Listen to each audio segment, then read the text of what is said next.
बिस्मिल्लाहिर्रहमानिर्रहीम। पूरे पाकिस्तान को, पाकिस्तान तहरीक इंसाफ के तमाम कारकुनों को, गिलगित बाल्टिस्तान के लोगों को पाकिस्तान तहरीक इंसाफ की शानदार कामयाबी मुबारक हो।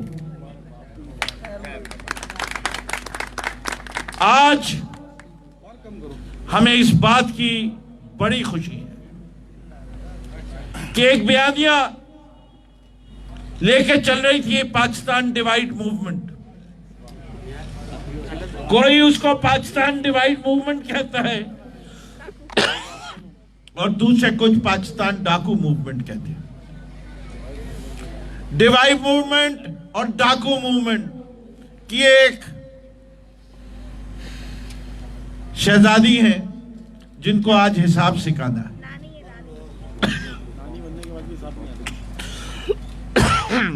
असल में नानी है और मैं समझता हूं नानियां जनरली समझदार है। जब वो समझदार नहीं होती तो वो शहजादी रह जाती।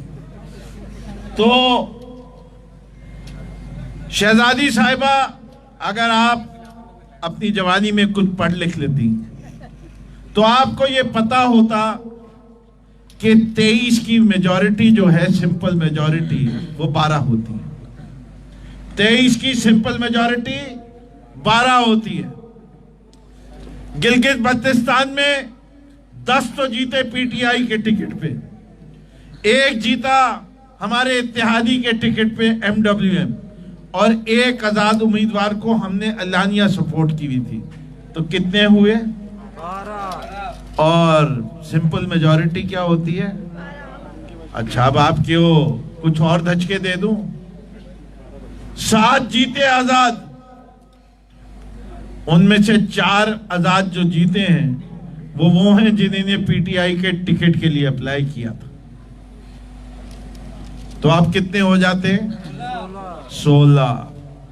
और जब 2 इलेक्शन होंगे, एक इलेक्शन तो इसलिए होगा कि पीपीपी को कैंडिडेट नहीं मिल रहे थे, इसीलिए उन्होंने एक सीट पे, 2 सीटों पे एक ही आदमी को लड़वा दिया। अब उसने एक सीट तो छोड़नी पड़ेगी, तो एक वो हो गई। एक हमारे मरहूम जाफर शाह साहब, जो कि उनकी पक्की सीट थी और वो हमारे सदर भी थे, और गिलगित बाल्टिस्तान में फतह का सेहरा उन पे सर भी जाता है। अल्लाह मियां उनके दर्जात को बुलंद करे। इससे कि उनकी काविशें थी जिसकी वजह से आज गिलगित बाल्टिस्तान में पाकिस्तान तहरीक इंसाफ सुरखरू हुई। तो अब पता चला कि अगर वो भी 2 बाई इलेक्शन जीत गए तो कितने हो गए? 18। और 18 पे आती हैं कितनी सीटें जो औरतों की हैं? 4, और टेक्नोक्रेट की 2।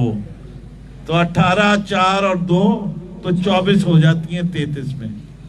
कर लो फिर अपना हिसाब, ठीक है ना? सिंपल मेजॉरिटी गिना दी आपको। ये रिजेक्ट क्यों हुए? ये रिजेक्ट क्यों हुए? इसके पाकिस्तान के लोगों ने कहा कि झूठों को वोट नहीं देंगे,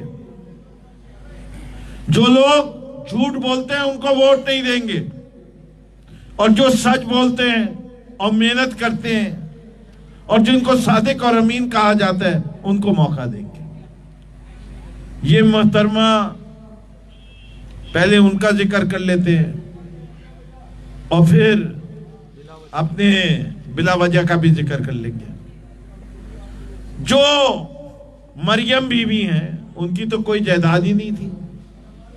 वो सुप्रीम कोर्ट के पाकिस्तान के, उनके लिहाज से, मेरे लिहाज से नहीं, कुछ सही और दिमाग जजेस नहीं थे जिन्होंने ये निकाल दिया कि एवनफील्ड प्रॉपर्टीज उनकी हैं, और उन्होंने जो दस्तावेज दी थी इस सबूत में कि ये प्रॉपर्टी उनकी नहीं है, उसका कैलेबरी फंड का किस्सा आपने सुना ही है। उनके मियां ने कभी कायदे आजम के मजार पे बहरमती की नहीं, ये लेटेस्ट उनका झूठ था। फिर उनका झूठ ये है कि हम सबसे ज्यादा मकबूल पार्टी हैं।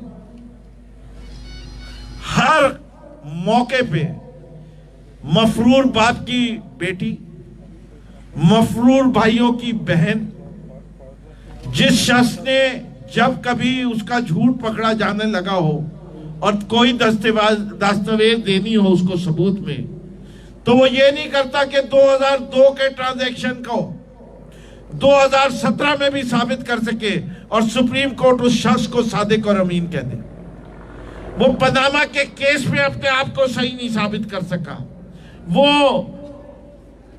हेलीकॉप्टर केस में अपने आप को सही नहीं साबित कर सका, वो हुदैबिया पेपर मिल के केस में नहीं सही कर सका। हर मौके पे उसने कहा मैं सबूत दूंगा, और जब सबूत मांगा तो कतरी खत आ गया। हेलीकॉप्टर में कतरी खत आया, हुदैबिया में कतरी खत आया, पनामा में कतरी खत आया।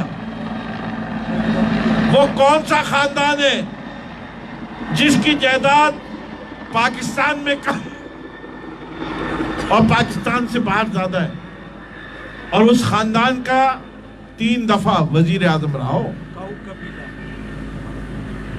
उनको क्या आप शरीफ कहेंगे या डाकू कहेंगे, या दोनों कहेंगे? ये शरीफ डाकू, काऊ शरीफ। तो ये इनका, ये शरीफ डाकुओं का वतीरा रहा है कि इन्होंने खुल के माल बनाया है, और अब इनको एक्सपोज किया जा रहा है। और अभी तो बच्चों शुरू हुआ है कि मैं तुम्हें रुलाऊंगा। आज तुम्हारे मुल्तान में एक को पकड़ा गया, उससे पहले तुम्हारे 4 लोग शहबाज शरीफ के अप्रूवर्स बने, और वो डॉक्यूमेंटेड केसेस हैं, वो मनी ट्रेल वाले केसेस हैं, वो जाली अकाउंट्स वाले केसेस हैं, उसमें कोई गवाही वाली बात नहीं है, टीटीज मौजूद है। देखते इससे कैसे बचूं। और वो जो भाई दूसरे हैं, उनके अब्बा जान तो मैं बहुत ही माहिर हैं, कहते एक जरदारी सब पर भारी, और हम क्या कहते हैं? एक जरदारी मुल्क पर भारी, एक जरदारी इस मुल्क की बीमारी। ये करप्शन की बीमारी लगाने वाला शख्स जरदारी है। इस मुल्क में तबाही लाने वाला करप्शन की जरदारी है। इस शख्स में मिस्टर अपने आप को 10% से शुरू हुआ था और मिस्टर 90% बन गया, और बैरिया के केस में तो पता नहीं शायद 100% ही हो। तो ये वो लोग हैं जिनके एक अपना वकील पाला हुआ है, फारूक नायक, जिसकी महारत ये है कि केस चलने न दो, चोरों को बचाओ। कभी वो विटनेस को गायब करता है, कभी वो जज को छुट्टी पे भेज देता है, कभी वो वकीलों को खरीदता है, कभी वो विटनेसेस को खरीदता है। कोई एक केस आज तक जरदारी के ऊपर तकमील पे नहीं पहुंचा। यहां तक कि 11 साल उसने जेल में गुजार दिए और जजों को यह फैसला करवा लिया उसने कि जो सजा की मुद्दत थी वो पूरी हो गई। मैं ये कह रहा हूं, ये सजा इन लोगों की जो है वो डिस्क्वालिफिकेशन है, इनकी पूरी जायदाद जब्त करना है। जब तक ये सजा नहीं मिलेगी, हमें ना प्ली बार्गेन कबूल है, ना हमें कुछ और। हम आज अपनी दोबारा फतह मनाते हैं जिस तरह 2018 की मनाई थी। तब भी हम जीते थे, फेयर एंड फ्री जीते थे। इनके बयानियों को पूरे पाकिस्तान ने रद्द किया है, रिजेक्टेड है ये, और हमने फिर साबित किया है कि हम इलेक्टेड भी हैं और अवाम से सिलेक्टेड भी। जो अवाम से सिलेक्टेड होता है वही इलेक्टेड होता है।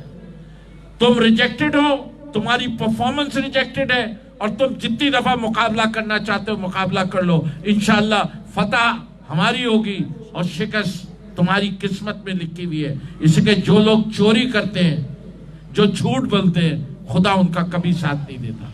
हम अपनी गवर्नमेंट के अचीवमेंट गिनाएं, कोविड को डील करने में सबसे अच्छा टॉप 6 नेशंस,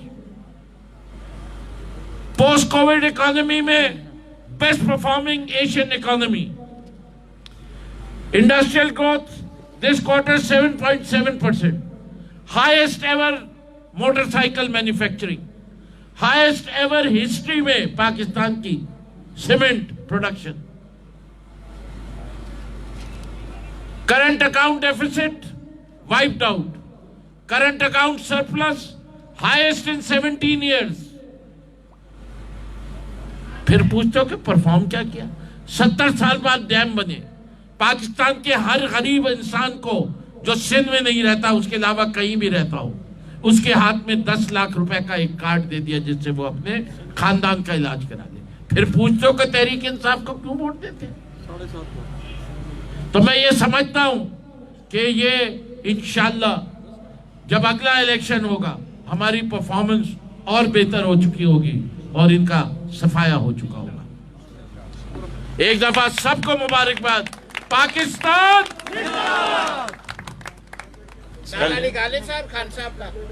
सवाल ले लें।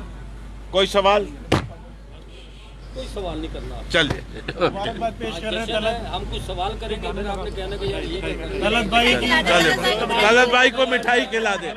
चलिए आप मिठाई खाइए, मेरे हाथ से मिठाई खाइए। सवाल तो आपके पास हमेशा होगा।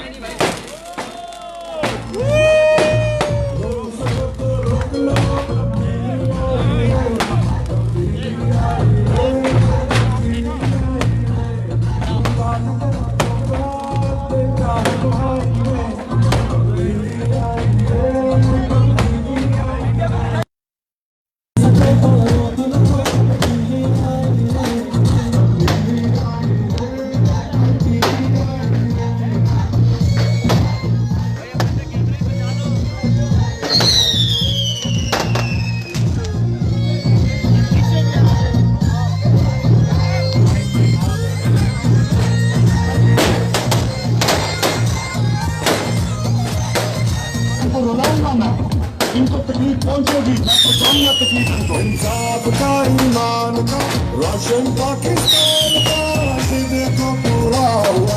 इंसाफ का, कप्तान का, इंसाफ का, ईमान का, रोशन पाकिस्तान